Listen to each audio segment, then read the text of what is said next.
Well, I'm really pleased to be with you. As was mentioned, I am one of the co-chairs of a newly created Ahmadiyya Muslim caucus here in the Congress of the United States, and have been passionate in trying to get the message of the Ahmadiyya community out about how you live your lives, how you, as Muslims, want to be respected and also not be subject to really the heinous situation in Pakistan where you are tortured, really, for practicing your faith. And part of our job in the caucus is to educate the rest of Congress so that we can convey to our leadership, both in the presidency and in the State Department, and when we make trips to Pakistan, that in fact having this law on the books is really outrageous, and that we should not continue to support Pakistan until and unless it gets rid of that blasphemy law. Now, that's where I am. I can't say that our State Department is there yet or that our president is, but it's certainly where the American people are at. I am very pleased to see that you are dedicating yourselves to the issue of hunger, particularly in a country as rich as ours. To have so many millions of people living in hunger is a disgrace. It's an absolute disgrace. And the food stamp challenge, which was put before members of the Congress a couple of years ago, is one that I took up. And it was during the debate on food stamps, whether or not we should cut $40 billion from this food stamp program. $40 billion was what was suggested by some of my colleagues. And in the end, they agreed to an $8 billion cut, which I did not vote for, because I don't think you take food out of the mouths of children and poor people. Now, the food stamp challenge is one that I hope that you will take up. Maybe not on the day that you walk for hunger, because you'll probably need additional sustenance, but on another day, for a week, for 5 days, for 3 days, I would encourage you to take up the food stamp challenge. And it's quite simple. All you do is live on $4.50 a day. That's all.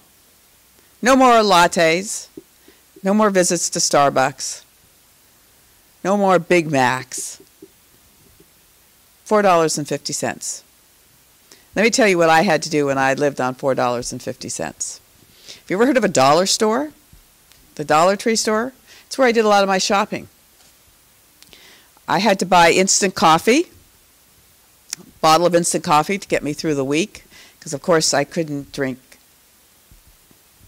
a coffee from a coffee shop or even a coffee from the cafeteria here, because I couldn't afford it. I lived on cans of tuna, eggs, 1 head of lettuce, and a couple pieces of fruit. And when you do that for 3 or 4 days, let me tell you what happens. You can't concentrate on anything else. All you think about is, what am I going to eat? When am I going to eat? And at the end of the day, when you go to bed, it feels like you have a brick in your stomach because you have so much protein and not enough roughage and not enough of the fruits and vegetables that we typically have in our diet. It was a very, very humbling experience. So I encourage you to look at that as an opportunity to learn and to walk in the shoes of someone who is less well off than you.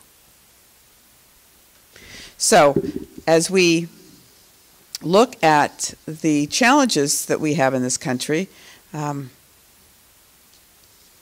are domestic in nature, another one is housing. I come from a community that is extremely well off. In fact, my county, San Mateo County, is ranked among the top 3 counties in all of California. So out of the 54 counties, we rank number 3. In the country, we rank 35th out of some 3,000 counties. So really well off. But there's lots of poverty in pockets in my district. One of the communities is East Palo Alto. The rest of the county, with all the high tech, I've got biotech in South San Francisco where Genentech was founded, and I've got Facebook and YouTube in my district. I've got Gilead, which is the producer of the HIV drugs and now hepatitis B and C drugs. Thousands of employees, so really well off.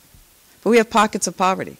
So while we have a 4% unemployment rate in the county in general, we have a 12% unemployment rate in the city of East Palo Alto, where the poverty rate's like 7%. In East Palo Alto, it's 18%. So I decided I was going to see what it was like to stay at a homeless shelter. So I spent the night at a homeless shelter in my county. And I spoke to a couple that was living there, living in a homeless shelter. The wife was working at a Safeway in the bakery department, and the husband was working at an Office Max warehouse. So they were both fully employed, and yet they didn't have a roof over their heads. And then I talked to a young man who had been, who was a veteran of the Iraq War. He was holding down a job, making over $100,000 a year at Oracle, another big company in my district. And then he got involved in drugs and alcohol. And he'd just come out of the rehab program at the Veterans Administration in Menlo Park. And he looked me in the eye and he said, "You have no idea what my country forced me to do. How many people I had to kill in Iraq." So, in truth, when we look at this grand country that we live in, there's still lots of anguish, lots of people living at the edge.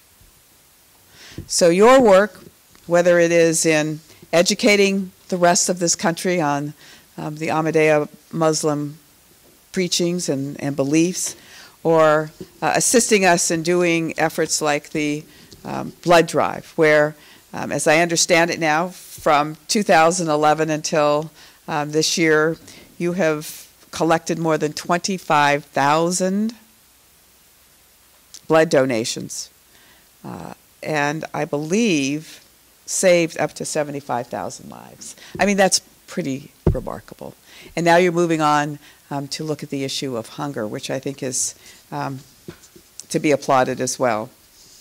But as we look internationally, and we look at the outrageous conduct that is going on, and the fact that very recently an American physician who wanted to just give back to his people in Pakistan goes there to provide health care and is there visiting, if I recall correctly, the place where his parents were buried, and is gunned down. And what kind of outrage has been expressed by our government? I'm pretty outraged. I hope you're outraged. This can't go on. I recently met with the Pakistani ambassador, the new ambassador, and I was quite frank with him. And I told him that this can't go on. And I hope that is your message in your peaceful and non-violent manner, that you make it clear that this can't go on. We can't have lives lost. We can't have American lives lost. We can't have Pakistani lives lost just because they express their beliefs in the Ahmadiyya Muslim community. So, I'm thrilled that you're here. And I'm particularly impressed by your commitment to wanting to expand beyond just internal concerns, that you recognize that as part of this great country, we must do our part to solve our domestic problems too. So thank you very much for being with me.